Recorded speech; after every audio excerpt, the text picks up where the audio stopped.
Cerita driver ojol mengantar makanan ternyata sering menjadi sorotan. Apalagi jika pesanan atau cara pemesanannya yang unik, pasti akan viral dan menjadi perbincangan warganet.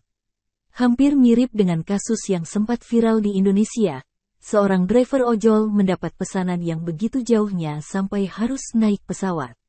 Jika di Indonesia ada ojol yang mengantarkan antar pulau, di Thailand ada seorang driver ojol yang mengantar makanan antar negara. Yap, dilansir dari Sanok pada Minggu, tanggal 29 Oktober tahun 2023, kejadian ini membuat seluruh penumpang pesawat terbang tercengang dengan kisah abang driver ojol ini. Pria ini nampak memakai jaket ala ojol dan naik pesawat menuju Singapura dari Thailand. Alasannya adalah si pembeli ingin memakan nasi ayam ala Thailand saat dirinya ada di Singapura. Ya benar, driver ojol ini harus naik pesawat untuk mengantar nasi ayam sejauh 1.800 km atau sekira 3 jam perjalanan. Video tersebut viral dan membuat syok warganet Thailand. Video viral tersebut dibagikan oleh akun TikTok @tita.v.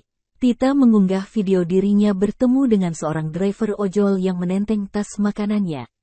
Saat di bandara di Thailand, ia awalnya bingung kenapa ada driver ojol yang masuk, lalu berjalan bersama masuk pesawat menuju Bandara Changi, Singapura. Tentu banyak yang mempertanyakan tentang kebenaran driver ojol yang mengantar makanan dari Thailand ke Singapura. Salah satunya adalah menyebut hal ini sebagai konten. Tetapi ada juak-jua yang berpikir untuk membeli bubble milk dari Taiwan ke rumahnya.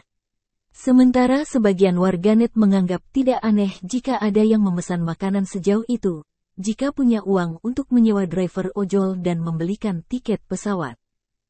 Download Tribun X sekarang, menghadirkan lokal menjadi Indonesia.